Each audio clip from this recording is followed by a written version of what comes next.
This is Fox 25 Morning News. $65,000 a year. It used to buy you a house. Now it will get you just 1 year of tuition at a college education at a private school, and that's forcing parents and students to think outside the box as a way to pay for it all. Well, local author and college planning expert here, he says he has the answers. He's revealing the secrets right now. Paul Hemphill, thanks for being here this morning. Thank you, Lily, for having me. First of all, the book is Planning for College. You sent 2 boys to college, right, and you feel like you overpaid. I did. And you've been in revenge mode ever since. Ever since. Tell me about this, though, because, I mean, when it comes to paying for college, the amount that you're paying is going up and up and up. And we're saddling 18-year-olds in a lot of cases when their parents aren't paying for college with this huge debt that they are now indentured servants to. They really don't have to do that. I always say to a client, I say, look, here's what you need to do as parents. You need to look at each other and look in the eye and say, look, how much can we afford to spend out of pocket every single month without having to take out a single loan? So let's say you come to the conclusion it's $1,500 a month. So, okay, so that's $20,000 a year. So from that point, you can walk over to your computer and type in, let's say, a college, lots of college websites do this, collegeprowler.com, and put in your threshold of financial pain. Let's say it's $20,000, and they'll spit out all the colleges in America that cost $20,000. That's not the way we used to do it. We used to Correct. say, hey, you know, cast a broad net here. Oh, right. But it's all very scientific now. It's Okay. much easier and much faster.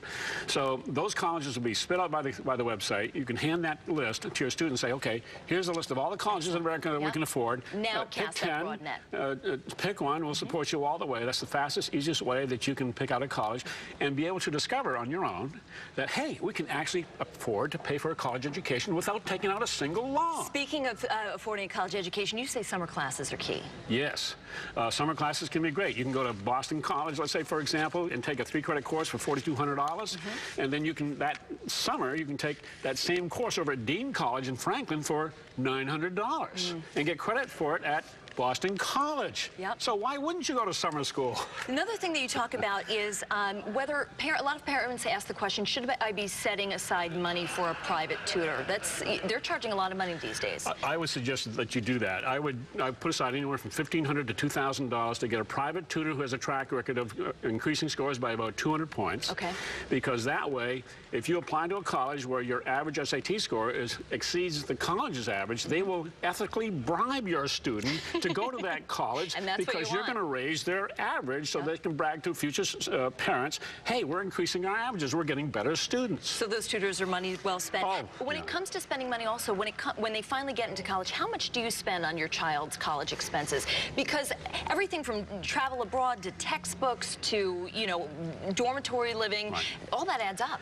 Parents, you need to pay real close attention to this. No college economics professor is ever going to teach your child what I'm about to tell you. I told my 2 sons I was not going to send them a dime while they were in college, and that they were going to have to either get a job before the college started or at school, off or on campus, pay their own expenses so they would learn to economize their money, budget their money, respect how money is made and spent, and not spend it frivolously on anything. And so that when they came out of college, on their resume, they were able to put in 4 years of money management experience. Very true. And employers thought, wow, we've never seen that on a resume before. When can you start, kid? Some really good advice. It's all in the book. And as a matter of fact, you also cover how to not pay anything for college, but you have to get the book to find out. It's called Planning for College. Thanks so much for giving us your tips this morning. Thank you, I appreciate it very much. We appreciate it.